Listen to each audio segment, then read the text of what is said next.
When I think about music pioneers, one of the first names that comes to my mind is Chris Cornell. He has done so much for the alternative metal and grunge genres, and he is definitely one of my favorite vocalists of all time. Cornell is really known for being in 3 popular bands, Soundgarden, Temple of the Dog, and Audioslave. In my opinion, his greatest era is probably with Soundgarden, and off the top of my head I can think of so many classics that I never get tired of hearing. My favorite albums are obviously Bad Motorfinger, Super Unknown, and Down on the Upside.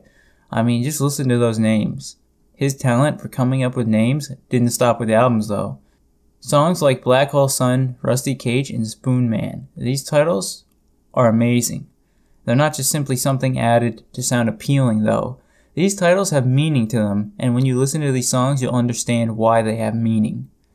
When you listen to Rusty Cage, you begin to realize that Rusty Cage was the best possible title for that song. And Cornell has perhaps one of my favorite voices in any music genre. I cannot think of a single song where he does not sound good. Chris Cornell was not simply just a musician, but also a great artist. He's not like many other musicians who wish to use their platform to earn the most money possible. Cornell spent his time writing music that meant something to him. And besides, Cornell is undeniable proof that money can't solve all of your problems. May 18th, 2017 was the day that would forever be remembered as the day that Chris Cornell died.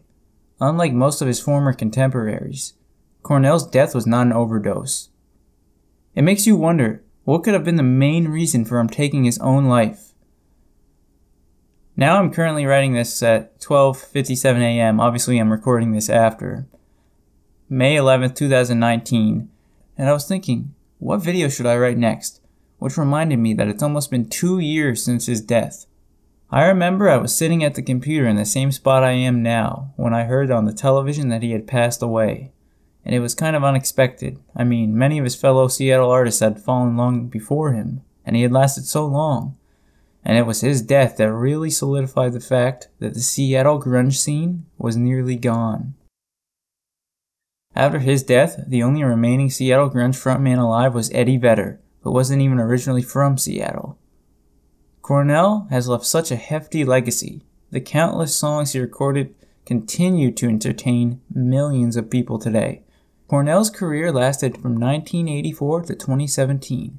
That's 33 years of music. Many people still miss him to this day. He helped propel grunge into the mainstream not just by taking rock and roll to a place it's never gone, but by being a genuine person who cared about his music. He wasn't some self-absorbed celebrity that would do anything to cling to relevancy, like some people we know today. If Chris Cornell had never started his music career, then I don't know what I'd be listening to. His music makes up a hefty percentage of the songs I listen to. Chris Cornell is a man that helped with the evolution of rock and roll music. To me, Black Hole Sun is one of the most legendary songs of all time. With both beautiful and unique lyrics and instrumentals, that song will never be forgotten. Back last year in 2018, they released Cornell's final album, which was mostly a collection of his previous works, and this album was a send-off to commemorate his legacy that he had left here on Earth.